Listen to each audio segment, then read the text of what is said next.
Good day, my beautiful children. Today is Wednesday, May the 20th, and today is our last day of classes. Not supposed to do anything new after today, so this will be it as far as my lessons and whatnot. Tier. Um, so you guys are going to have like a week to make stuff up, and I'm certainly hoping that those of you who are missing assignments, and there are many who are, will take the time to get those in.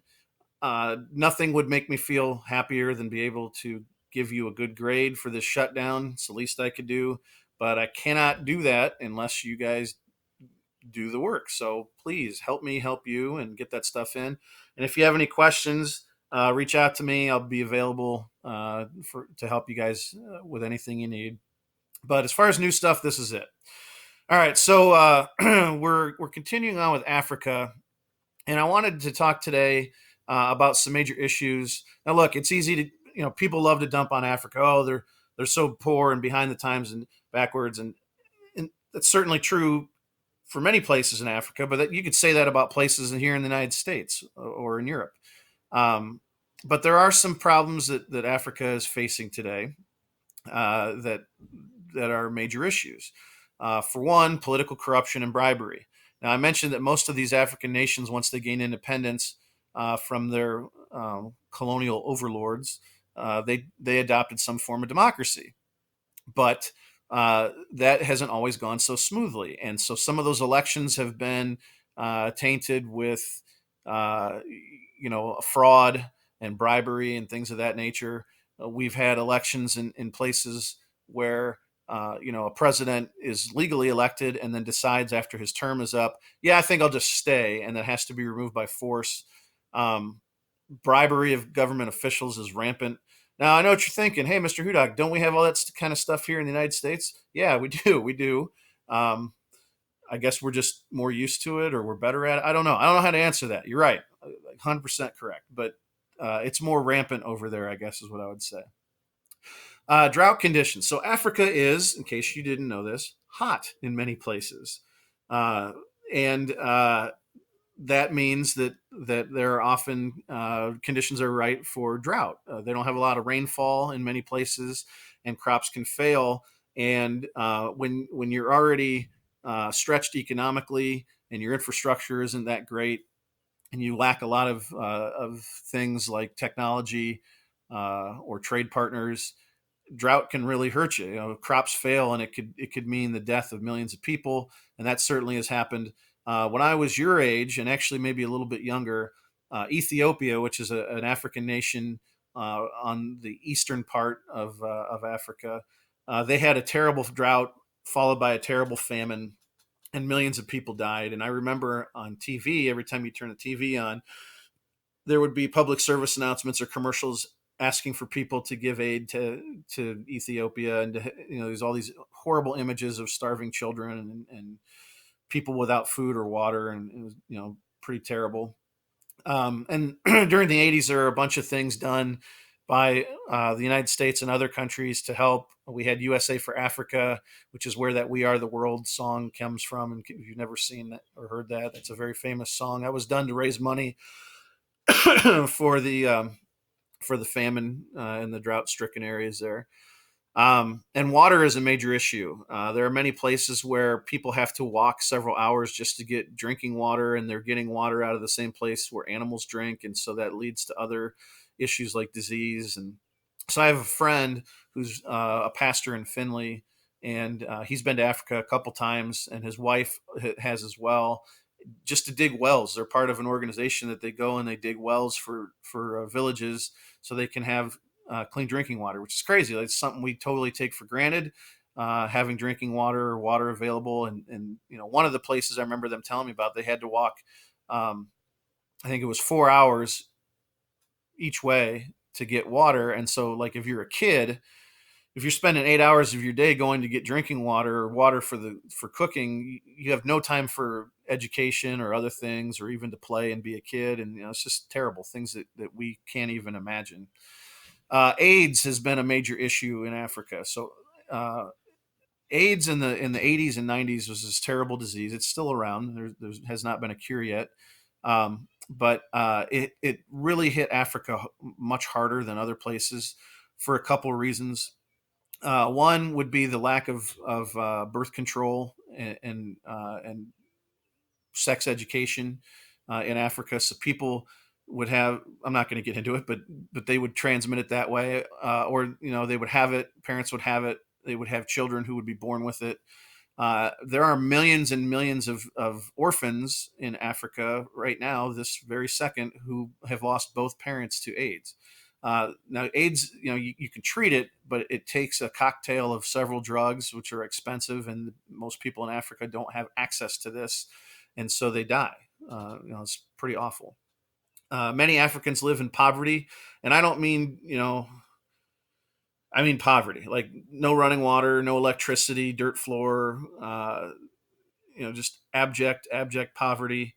Uh, and Or there are major cities like South. If you go to into parts of South Africa, they have what they're called townships, which are basically ghettos where the poor live in tin shacks and things like that without water or electricity and things like that.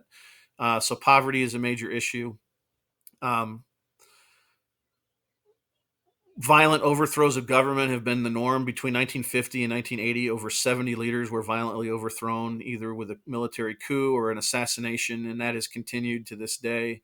Every couple months, you read about a violent overthrow or some sort of military action against a leader. That has led also to warlords in places like Somalia, where there's a vacuum of power.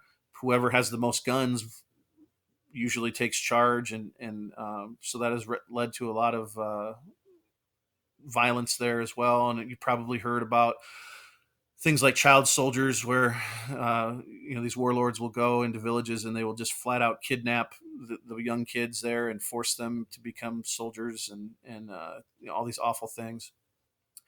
And then the last thing is ethnic conflicts. So Africa is very, very diverse. You've got all kinds of different tribes and cultures and languages and religions all in the same continent, and they do not always play well together. Although, if you learned anything from this class, you know that ethnic tension and religion has been a major source of conflict throughout all of world history and still is to this day. Well, in Africa, it's really been an issue, and a lot of that has been amplified by European interference. So I'll give you one example. Um, I don't know if you ever heard of the country of Rwanda, but Rwanda is a very small nation in the southeastern part of Africa, and they were a Dutch colony for a while. The Dutch were in there and also in the Congo for rubber, really, and diamonds, but mostly rubber. And so they conquered the native people of Rwanda and then exploited them to get the natural resources out of there. Well, there weren't enough Dutch in Rwanda to rule all the Rwandans. I mean, if the Rwandans could ever get together and agree, hey, today we're going to kill all the Europeans, they could have done it like that, but they never could. And one of the reasons they couldn't is that the Dutch used their ethnic differences against them. So in Rwanda, there are two major tribes. There are the Hutus and the Tutsis, and the Tutsis were the minority group. They're a smaller group, and what the Dutch did when they were there initially is they saw these two tribes and they said, okay, we're going to need help keeping everybody in line. So we're going to take the minority tribe, these Tutsis, and we're going to prop them up. We're going to, tell them that, make it so that basically they put out a propaganda that said that the Tutsis were taller and smarter and better than the Hutus, and put them in charge of the Hutus. Had them help the Dutch control them.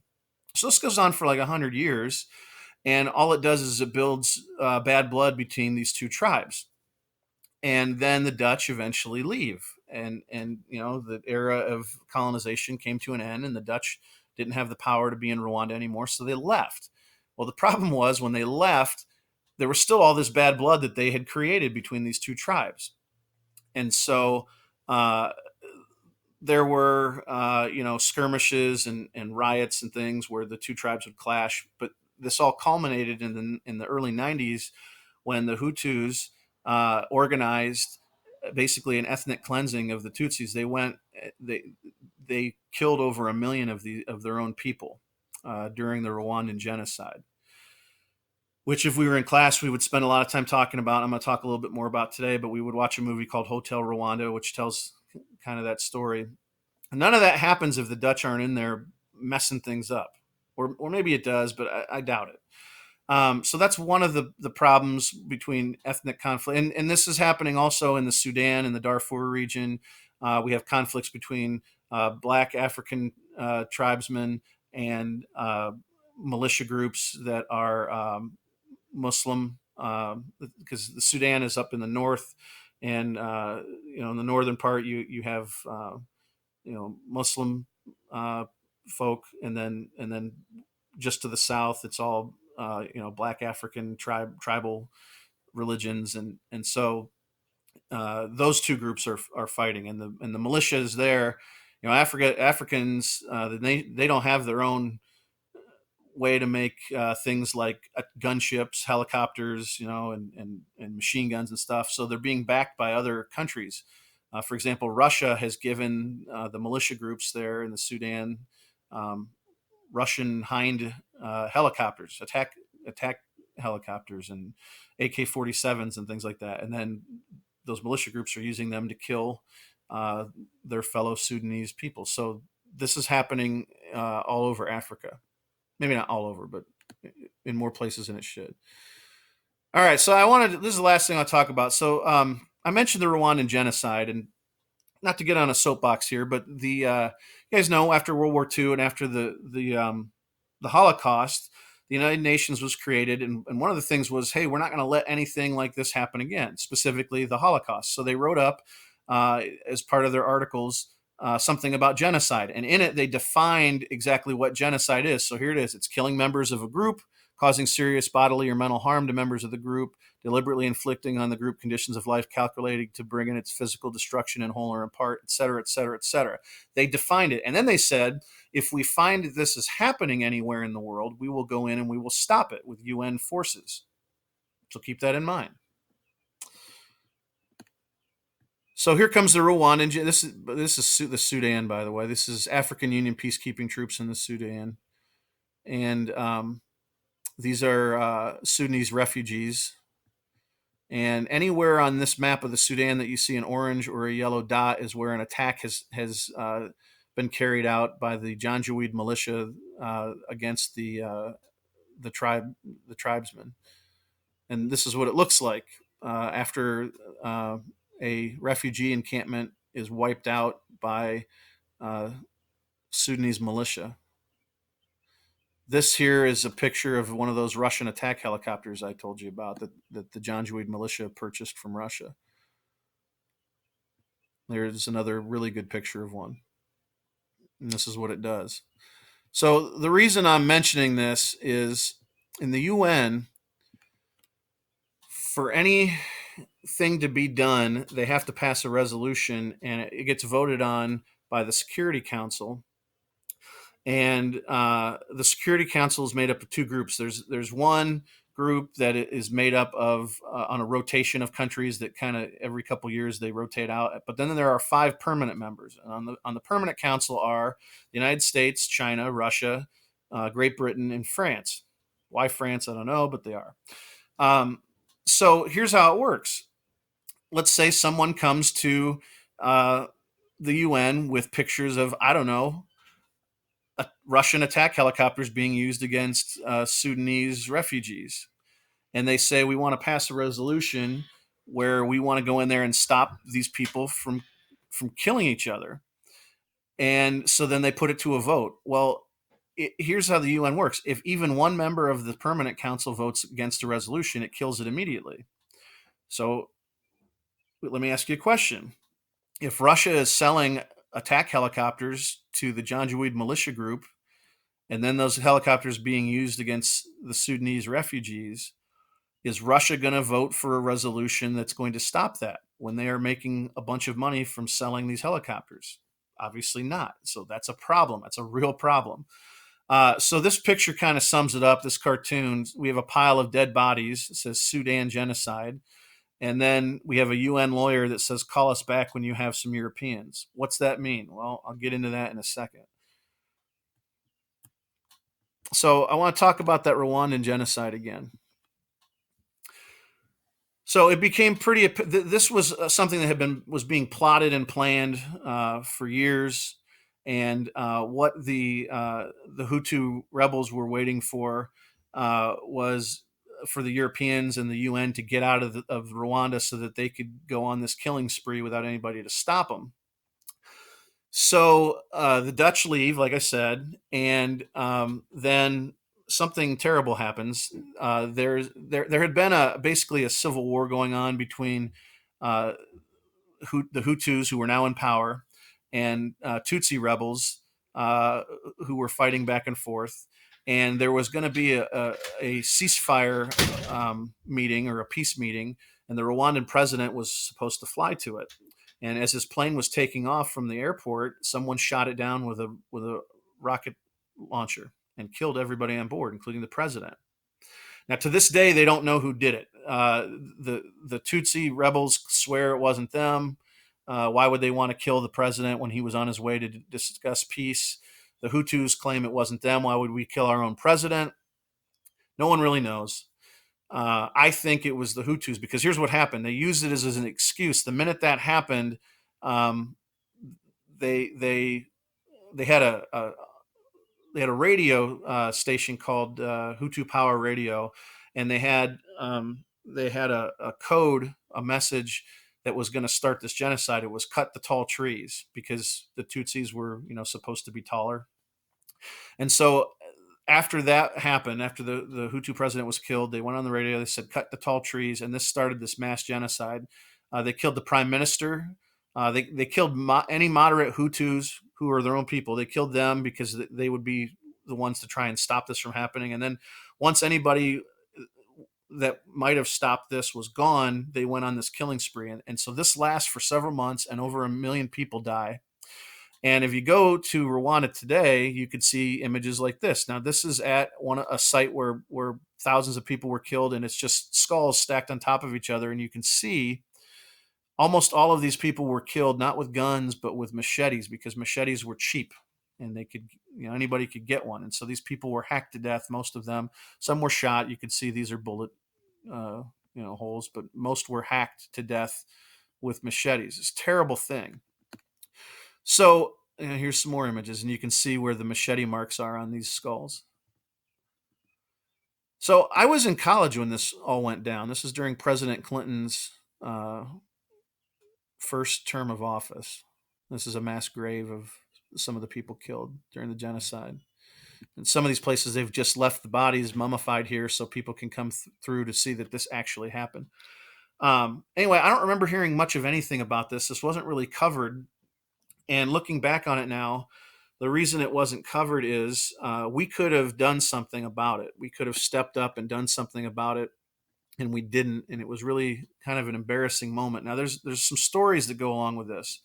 For one, if you guys have ever seen the movie Black Hawk Down, we went into Somalia a year earlier, and we tried to remove a Somali warlord, and they shot down several Black Hawk helicopters, and they killed some U.S. soldiers, and then they drug them through the streets of Mogadishu. And so I remember seeing that on CNN, these dead American soldiers being drugged by these Somalis and beaten, and things like that. And it was terrible. And so President Clinton at the time, he's like, we're not going back into Africa if this is what's going to happen to our people, our soldiers, which I kind of get. Like, I understand that.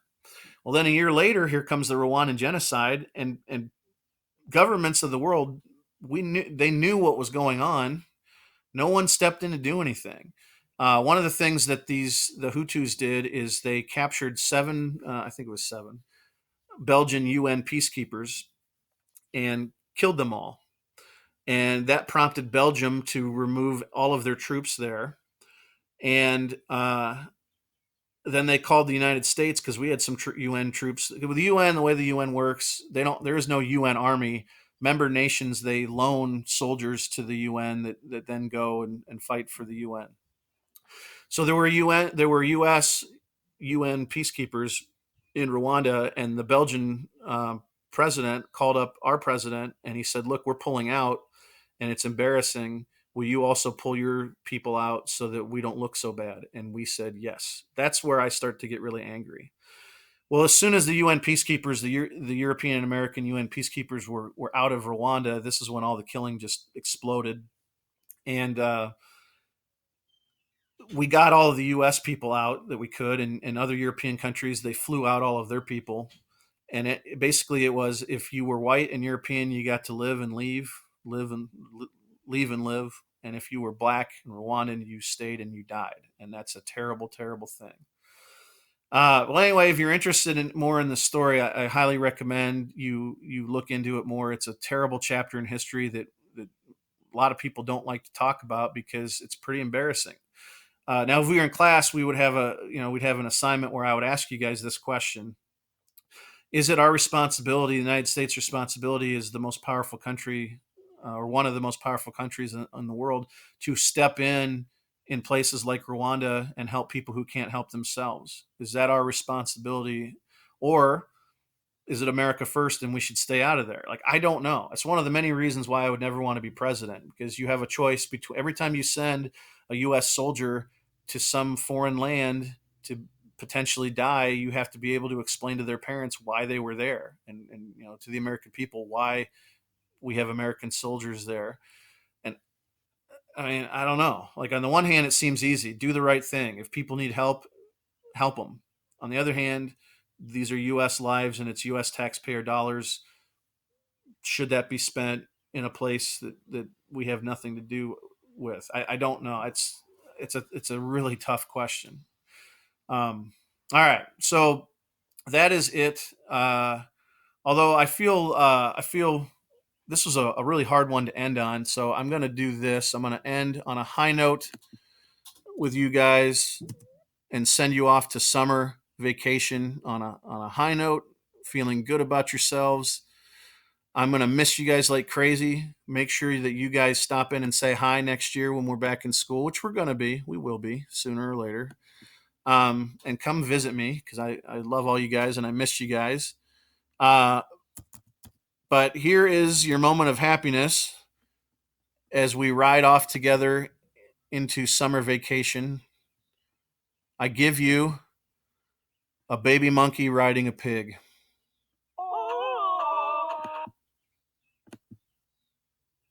Hold on.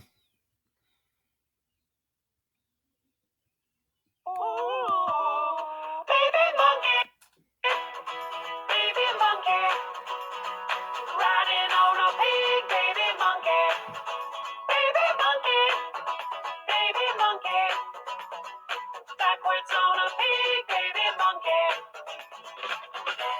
The world has gone insane, and you don't know what is right. You got to keep on keeping on. Get on that pig and hold on tight. Baby monkey, baby monkey, riding on a pig, baby monkey, baby monkey, baby monkey, going backwards on a pig, baby monkey. All right, that's it for me. Peace and love. I'll see you guys next year.